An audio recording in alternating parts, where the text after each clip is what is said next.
사랑하는 시경교회 성도 여러분, 안녕하십니까? 이제 2달 만에 소요리 문답으로 다시 여러분을 뵙습니다. 오늘은 소요리 문답 제 22문답 우리 함께 들어가 보죠. 자, 22문답 질문은 이겁니다. 그리스도가 하나님의 아들이신데 어떻게 이분이 사람이 되셨습니까? 하는 거예요.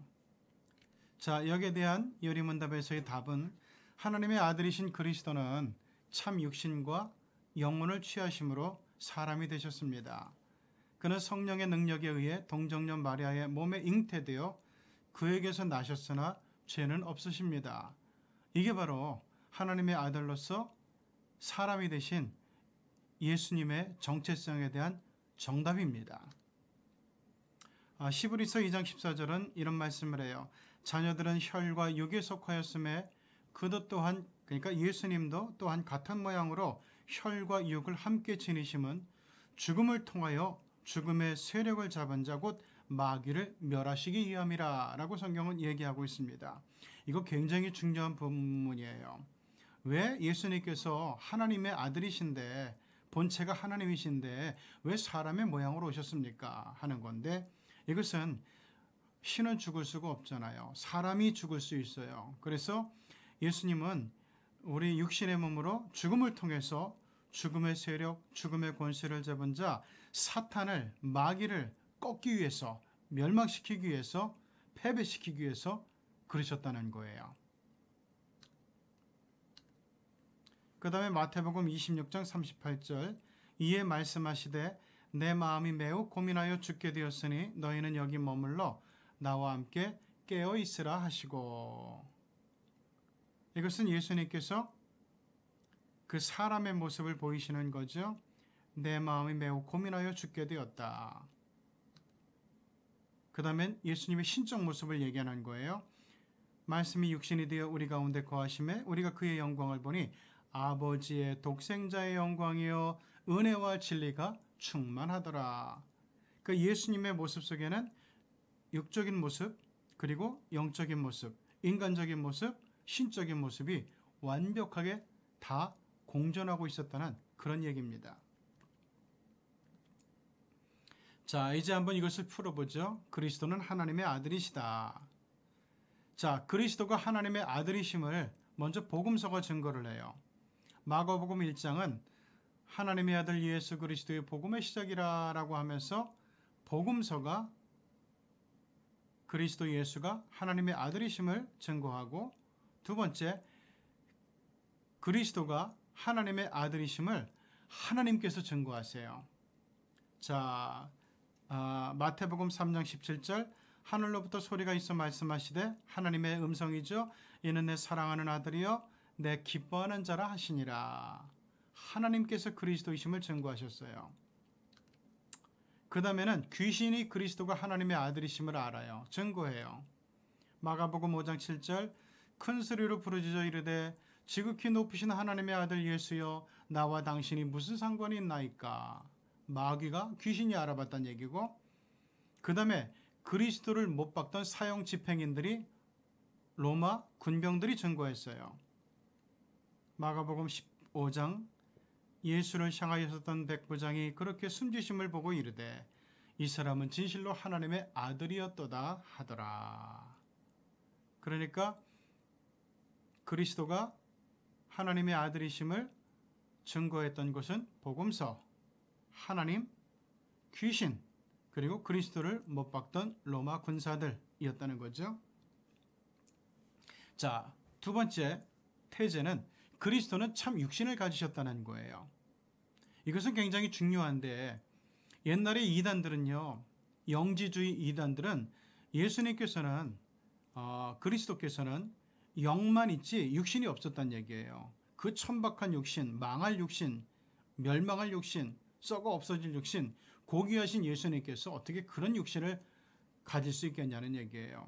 헬라 철학의 영향을 받았기 때문에 그래요. 헬라 철학은 육체를 천시하고 영혼을 중시했거든요. 자, 그리스도는 하나님의 아들이지만 육신이 되셨다. 요한복음 1장 14절, 말씀이 육신이 되어 우리 가운데 거하심에, 말씀, 로고스, 하나님의 아들 본체로서 로고스가 육신이 되어 우리 가운데 거하심에 우리가 그의 영광을 보니 아버지의 독생자의 영광이요 은혜와 진리가 충만했다. 자, 그리스도는 신이시지만 육신의 혈통으로 나셨어요.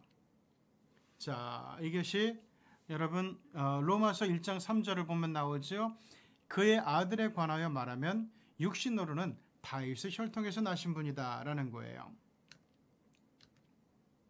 그 다음에 그리스도는 인간이 겪는 육체의 고통은 다 경험하셨어요.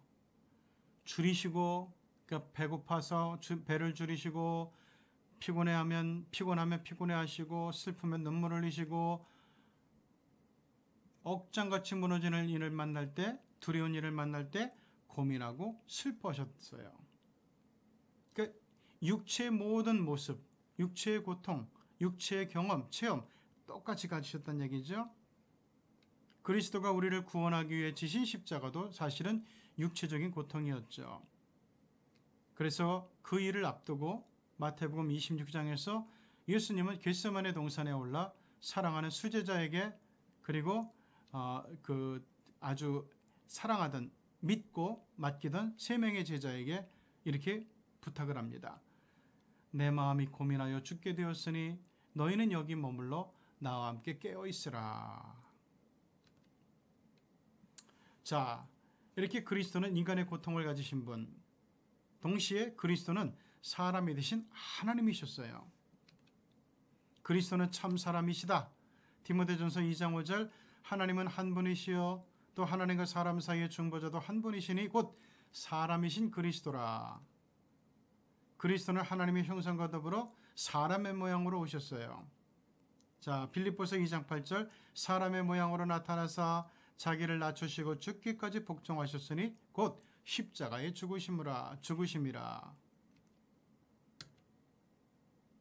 그리스도는 자신을 인자라고 증거하셨어요. 인자는 사람의 자, 아들 자자, 사람의 아들이란 얘기예요. 그리스도는 죽기 위하여 사람이 되셨어요. 자, 마태복음 12장 8절 인자는 안식일의 주인이니라. 그리스도는 자신을 인자라고 얘기하고 있거든요. 또한 죽기 위하여 사람이 되셨는데 히브리서 2장 14절 자녀들은 혈과 육에 속하였음에 그도 또한 같은 모양으로 혈과 육을 함께 지니심은 죽음을 통하여 죽음의 세력을 잡은 자 곧 마귀를 멸하시기 위해서 사람이 되셨고 사람의 모양으로 오셨다는 겁니다. 그리스도는 성령으로 마리아의 몸에 잉태되어 나셨어요. 사람이지만 완벽하게 사람과 똑같은 모습으로 오시진 않았다는 얘기죠. 태어남의 과정은 좀 달라요. 그리스도는 성령으로 잉태되었다. 마태복음 1장 주의 사자가 현몽하여 이르되 다윗의 자손 요셉아 내 아내 마리아 데려오기를 무서워하지 말라. 그에게 잉태된 자는 성령으로 된 것이라. 이 세상 역사 가운데 유일하게 성령으로 잉태되신 분은 오직 하나님밖에 없어요. 심지어는 마호멧도 부활했다 승천했다 얘기하지만은 마호멧의 부모는 육신으로 존재하거든요. 마호멧이 성령으로 잉태되었다는 얘기는 없어요. 부처도 마찬가지고요. 오직 성령으로 하나님의 성령으로 잉태된 이는 역사상 예수 그리스도밖에 없다는 겁니다. 두 번째, 그리스도의 잉태는 인간적인 수태 방법을 초월하셨어요. 성령으로 오심으로. 누가복음 1장 34절 마리아가 천사에게 말하되 나는 남자를 알지 못하니 어찌 이 일이 있으리까. 요셉하고 같이 잔 것도 아닌데 요셉을 통해 임신한 것도 아닌데 어떻게 내가 임신이 될 수 있습니까? 이런 얘기죠. 세 번째, 성령으로 그리스도가 잉태될 것을 하나님은 마리아에게 미리 알려주셨어요. 천사를 통해서. 그래서 여러분 누가복음 1장 31절을 보시면은 보라 내가 잉태하여 아들을 낳으리니 그 이름을 예수라 하라. 이렇게 천사가 전해주는 모습이 나와요. 자, 그리스도는 우리와 똑같이 인간의 모습, 우리와 같은 고통을 지니고 인간의 연약함을 채울하시는 분이었지만은 그런데 하나 다른 게 있었는데 예수님에게는 죄가 없어요. 모든 사람은 죄를 가지고 태어나거든요. 로마서 5장 12절도 말씀하고 있어요. 이와 같이 모든 사람이 죄를 지었으므로 사망이 모든 사람에게 이르렀다고 얘기하고 있어요. 자, 그리스도는 완전한 하나님이세요. 그러니까 인간의 모습으로 오셨다고 해서 반쪽짜리 하나님이 아니란 얘기예요. 히브리서 7장 26절 이러한 대제사장은 우리에게 합당하니 거룩하고 악이 없고 더러움이 없고 죄에서 떠나 계시고 하늘보다 높이 되시니라. 그러니까 예수님의 인간이지만 인간의 모습으로 오셨지만 죄가 없으심으로 인해 가지고 하나님의 본성을 또한 보여주고 있는 거예요. 세 번째, 그리스도는 완전한 하나님으로 죄가 없다. 자, 히브리서 4장 15절 우리의 대제사장은 우리의 연약함을 동정하지 못하실 리가 아니요 모든 일에 우리와 똑같이 시험을 받으신 이시지만 단 하나 죄는 없으신 분이다 라고 말씀하고 있어요. 자, 간단하죠. 예수님이 그리스도이심을 누가 증거합니까? 복음서가 하나님께서 그리고 귀신이 그리고 예수님을 사형시키던 로마군 장교 백부장이